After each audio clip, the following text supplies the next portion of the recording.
পৃথক বড়োলেণ্ডৰ দাবীত পুনৰ আন্দোলন তেজপুৰ ঘোঁৰামাৰীত এপছৰ উদ্যোগত কেইবা সহস্ৰাধিক লোকে অংশগ্ৰহণ কৰিছে এই বিশাল গণসমাৱেশত পৃথক বড়োলেণ্ডৰ দাবীত আয়োজন কৰা হৈছে এই গণসমাৱেশ আমি পুনে পুনে আপোনালোকক দেখুৱাইছো এই দৃশ্য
বিজেপি দলৰ আজিৰ যিটো চৰকাৰ তেখেতসকলে ক্ষমতাৰ অহাৰ আগতে 2014ত প্ৰতিশ্ৰুতি দিছিলে যে আমি যদি ক্ষমতালৈ আহোঁ তে বড়ো সমস্যা আমি স্থায়ী সমাধান কৰিম আৰু তেখেতৰ সেই সময়ৰ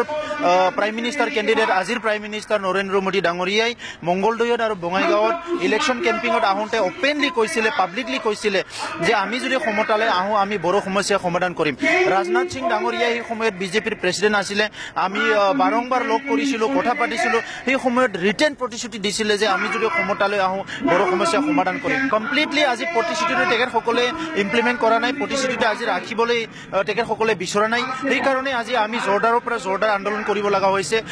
নিজৰ অধিকাৰ বিচাৰি আজি 50 বছৰতে সংগ্ৰাম কৰি আহিছে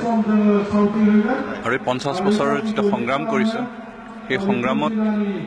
আমি সংবিধানৰ বাহিৰত একো খোজা নাই আজি ভাৰত চৰকাৰে বড়োসকলক বিভিন্ন প্ৰকাৰে প্ৰতাৰণা কৰি আহিছে তেওঁলোকে প্ৰতিশ্ৰুতি দিছে প্ৰতিশ্ৰুতি ভংগ কৰিছে আৰু নিৰ্বাচন আহিলে তেওঁলোকে সদায় ভাল ভাল কথা কৈ ভোট আদায় কৰিবলৈ চেষ্টা কৰে আৰু সেইকাৰণে আমি আমাৰ আন্দোলন সম্পূৰ্ণৰূপে বাদ দিয়া নাই আন্দোলন কৰি আছো কণ্টিনিউ কৰি যাম আজি ভাৰত চৰকাৰে বিভিন্ন প্ৰকাৰে বড়োসকলক ফুচলাই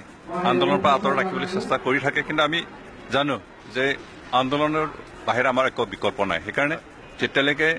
সুকীয়া বড়োলেণ্ড